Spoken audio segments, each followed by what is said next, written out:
మీరు ఎలాంటి బిజినెస్ చేస్తున్నా ఏఐ టూల్స్ ద్వారా మీ బిజినెస్ ని డబుల్ చేసుకోవచ్చు. జస్ట్ 49 రూపీస్కే AI tool. Hey everyone, I'm Anita and today I'm here with you all to tell you all another useful concept in English. మీరు ఎన్ని రోజులకు ఒకసారి చికెన్ తింటారు? మీరు ఎన్ని నెలలకు ఒకసారి షాపింగ్ చేస్తారు? మీరు ఎన్ని సంవత్సరాలకు ఒకసారి ఫోన్ మారుస్తుంటారు? ఏంటి ఈ క్వశ్చన్స్ అన్ని నేను మిమ్మల్ని అడుగుతున్నాను అనుకుంటున్నారా? కాదు. ఇలాంటి క్వశ్చన్స్ మీరు ఇంకొకరిని అడగాలంటే ఎలా అన్నదే మన కాన్సెప్ట్ అన్నమాట. బేసిక్గా ఇలాంటి క్వశ్చన్స్ అన్ని ఎన్ని రోజులకు ఒకసారి అంటే once in how many days ఇట్లా ఏదేదో అంటున్నారు, కానీ అంత కష్టపడక్కర్లేదు.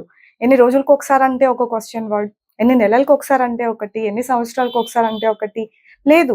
అన్నింటికి ఇంగ్లీష్లో how often or how frequently ఈ రెండు question words more than enough తెలుసా. How often or how frequently ఈ రెండు క్వశ్చన్ వర్డ్స్ యూస్ చేసి ఈ అన్ని క్వశ్చన్స్ అడిగేయచ్చు. ఇన్ఫ్యాక్ట్ ఎన్ని రోజులకు ఒకసారన్నా, ఎన్ని సంవత్సరాలకు ఒకసారన్నా, ఎన్ని వారాలకు ఒకసారన్నా, ఎన్ని గంటలకు ఒకసారి, నిమిషాలకు ఒకసారి అని అడగాలన్నా కూడా ఈ how often or how frequently ఈ రెండిటికి తేడా ఏవి ఉండదు. ఈ రెండిట్లో ఏది యూస్ చేసినా ఓకే. నేను ఎక్కువ హౌ ఆఫెన్ అని యూస్ చేస్తూ ఉంటాను. మీకు ఏది కంఫర్టబుల్గా అనిపిస్తే మీరు అదే యూస్ చేయొచ్చు. హౌ ఆఫెన్కి బేసిక్గా తెలుగు మీనింగ్ ఎలా ఉంటుందంటే ఎంత తరచుగా అని. కానీ మనం తెలుగులో ఎంత తరచుగా మీరు చికెన్ తింటారు అని వెళ్ళి అడగం. ఏ ఊరు నుంచి వచ్చావు అన్నట్టు చూస్తారనమాట, అంత ప్యూర్ తెలుగు మాట్లాడితే కదా. ఎన్ని రోజులకు ఒకసారి తింటావు, మీరు ఎన్ని రోజులకు ఒకసారి సినిమాలు చూస్తారు చెప్పండి. మీరు ఎన్ని రోజులకు ఒకసారి బయటకు వెళ్తుంటారు, ఎన్ని రోజులకు ఒకసారి కాలేజీలు బంక్ కొడతారు మీరు, ఎన్ని రోజులకు ఒకసారి లీవ్ తీసుకుంటారు మీరు. ఇట్లనే అడుగుతాం ఎన్ని రోజులకు ఒకసారి అని మన స్పోకెన్ తెలుగులో, అవునా? అట్లాంటప్పుడు అంతా how often or how frequently అనేసేయండి. దీని తర్వాత ఒక హెల్పింగ్ వర్బ్ అనేది ఉండాలి, రైట్? హెల్పింగ్ వర్బ్ లేకుండా క్వశ్చన్స్ మనం అడగలేము. సో ఏ హెల్పింగ్ వర్బ్ ఎక్కువ యూజ్ చేస్తామనంటే డూ. ఇంకా డస్ కూడా యూజ్ చేయొచ్చు. డూతో ఏ ప్రొనౌన్స్ వాడాలి తెలుసు కదా. Do you, do they. డస్తో does she, does he. So how often or how frequently వాడి ఏదో డూ ఆర్ డస్ వాడి మీరు ఎవరి గురించి క్వశ్చన్ అడుగుదాం అనుకుంటున్నామో ఆ ప్రొనౌన్ పెట్టి ఎన్ని క్వశ్చన్స్ కావాలన్నా అని అడిగేసేయచ్చు. ఇప్పుడు ఒకటొకటిగా ట్రై చేద్దాం. చెప్పండి, మీరు ఎన్ని రోజులకు ఒకసారి సినిమాలు చూస్తారు? నేను రాసే లోపు మీరు గెస్ట్ చేస్తుండండి, ఓకే? Within hour.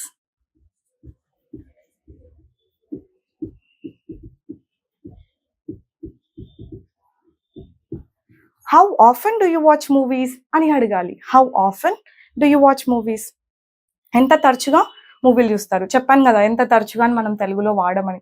ఏమో మా ఊర్లో అనంతపూర్లో అయితే యూజ్ చేయం. ఎన్ని రోజులకు ఒకసారి చూస్తామని అంటాం.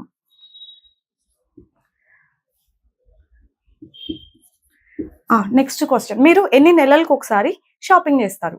నేను రాసేలోపు గెస్ చేసేసేయండి. How often do you shop అని అడుగుతాం. How often do you shop, how often do you do shopping అని మీరు అనుంటే అది కూడా okay. How often do you do shopping, ఎందుకంటే షాప్ అన్నదే వర్బ్ కదా. వై మళ్ళీ డూ షాపింగ్ ఇదంతా అక్కర్లేకుండా నేను ఇది డైరెక్ట్గా వర్బ్గా వాడేశాను. How often do you shop, more than enough. మీరు ఎన్ని సంవత్సరాలకు ఒకసారి ట్రిప్స్కి వెళ్తారు, రైట్? అప్పుడు కూడా హౌ ఆఫెనే.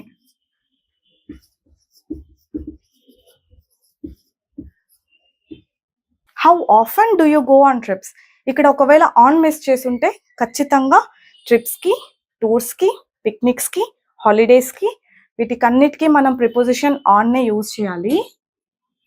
ఇది గుర్తుపెట్టేసుకోండి, ఓకేనా? దేనికి ఆన్ వాడాలని చెప్పాను? ట్రిప్స్, టూర్స్, పిక్నిక్స్, హాలిడేస్ ఇట్లాంటివన్నీ ఉంటాయి కదా. ఇట్లాంటి వాటికి అన్నిటికీ on a trip, on a tour, on a picnic, on a holiday, ఓకేనా? అలా ఆన్ అంటాం అనమాట. ఏ అనలేదు ఇక్కడ, ఎందుకంటే ట్రిప్స్ కదా ప్లూరల్, అందుకే. How often do you go on trips, ఇక్కడ నేను డైరెక్ట్గా మిమ్మల్నే అడుగుతున్నాను కాబట్టి యూ అని యూజ్ చేశాను. మనం వేరే వాళ్ళ గురించి కూడా అడుగుతాం కదా, వాళ్ళు ఎన్ని రోజులకు ఒకసారి ట్రిప్స్కి వెళ్తారు. ఎన్ని రోజులకు ఒకసారి అనము, కానీ మనకి ఇంగ్లీష్లో ఇదే ఉంది. How often do they go on trips, how often do they go on trips, అంతే. ప్రొనౌన్స్ ఒకటే చేంజ్ చేస్తూ పోండి. According to the pronoun helping verb ని చూస్ చేసుకోండి. ఓకేనా? అతను ఎన్ని రోజులకు ఒకసారి లీవ్ తీసుకుంటాడు అని అడగాలి. అతను కదా, సో ఏ హెల్పింగ్ వర్బ్ వాడతారు? ఇది. క్వశ్చన్ అడిగేటప్పుడు క్వశ్చన్ వర్డ్ ఎంత ఇంపార్టెంటో దాని పక్కన హెల్పింగ్ వర్బ్ కూడా అంతే ఇంపార్టెంట్. ప్రతి క్వశ్చన్ వర్డ్ పక్కన వెంటనే ఒక హెల్పింగ్ వర్బ్ ఉంటేనే మీరు అడిగే క్వశ్చన్ కరెక్ట్ అని. అలా కాకుండా హౌ ఆఫెన్ హీ గోస్ ఇట్లాంటి క్వశ్చన్స్ ఉండవు. ఓకే, సో అడగండి, అతను ఎన్ని రోజులకు ఒకసారి లీవ్ తీసుకుంటాడు? Does he take leaves? How often does he take leaves అని చెప్పాలి. ఆమె ఆర్ మీ అమ్మ ఎన్ని రోజులకు ఒకసారి చికెన్ వండుతారు ఆర్ బిర్యానీ వండుతారు? హౌ ఆఫెన్, అమ్మగారు అంటే సింగులర్ కదా, right? Does she, does your mom. How often does your mom cook biryani?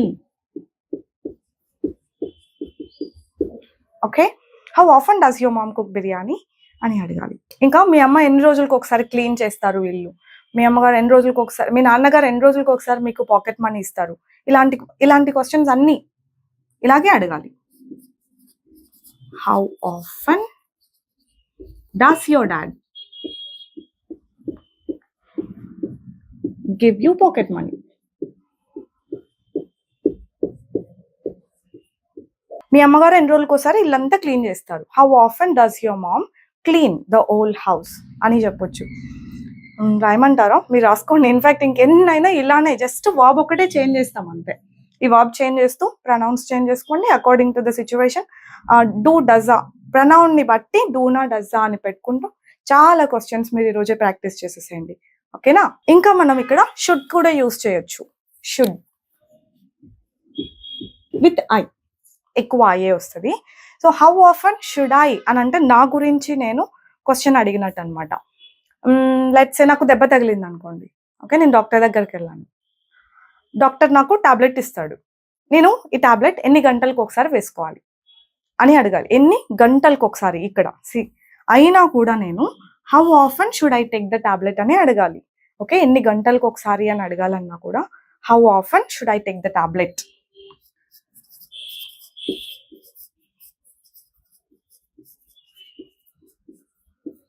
Are medicine. Okay, చేతికి దెబ్బ బ్యాండేజ్ చేశారు అనుకోండి, నేను ఇది క్లీన్ చేసుకుంటా ఉండండి అప్పుడప్పుడు అంటారు.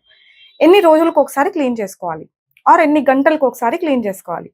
Same question, how often should I clean it? Should I నా గురించి నేను అడుగుతున్నాను, రైట్? సో అందుకనేసి అనమాట క్వశ్చన్ ఇలా ఉండాలి. అప్పుడు how often should I change it? How often should I clean it? How often should I visit you? Should I contact you? Contact అనొద్దండి, విజిట్ అనొచ్చు, కన్సల్ట్ అనొచ్చు. How often should I consult you? ఎన్ని రోజులకు ఒకసారి మిమ్మల్ని consult అవ్వాలి? ఎన్ని రోజులకు ఒకసారి చేంజ్ చేసుకోవాలి? ఎన్ని రోజులకు ఒకసారి క్లీన్ చేసుకోవాలి? ఎన్ని గంటలకు ఒకసారి మెడిసిన్ వేసుకోవాలి? ఇలాంటి నా గురించి నేను క్వశ్చన్స్ అన్ని ఇలా అడగొచ్చు. ఓకేనా? ఎక్కువ డూ, డస్, షుడ్ యూస్ చేస్తాం. ఇవి యూస్ చేస్తాం అన్నాను కదా అని ఇంకేవి యూస్ చేయమని కాదు, ఎక్కువ ఇవి యూస్ చేస్తాం. ఓకే కదా అండి? ఇంక ఇప్పటి నుండి ఎన్ని రోజులకు ఒకసారి అంటే once in how many days, ఎన్ని నెలలకు ఒకసారి అంటే once in how many months, ఇలా మాత్రం అడగొద్దు. యాజ్ ఐ సెడ్, నాకు ఎక్కువ హౌ ఆఫెన్ కంఫర్టబుల్ గా ఉంటుంది కాబట్టి నేను ఇదే యూస్ చేస్తాను. మీరు హౌ ఫ్రీక్వెంట్లీ అని కూడా యూస్ చేయొచ్చు, మీనింగ్ అస్సలు చేంజ్ ఉండదు, ఏది యూస్ చేసినా okay. And some people say how often, అది రాంగ్ గా అంటే రాంగ్ ఏం కాదు, అది కూడా కరెక్టే. హౌ ఆఫెన్ అనొచ్చు, హౌ ఆఫ్టెన్ అనొచ్చు, హౌ ఫ్రీక్వెంట్లీ అనొచ్చు, అంతే. ఇంకా ఏది పడితే అది అనకూడదు, ఈ మూడింట్లో ఏదన్నా అనండి.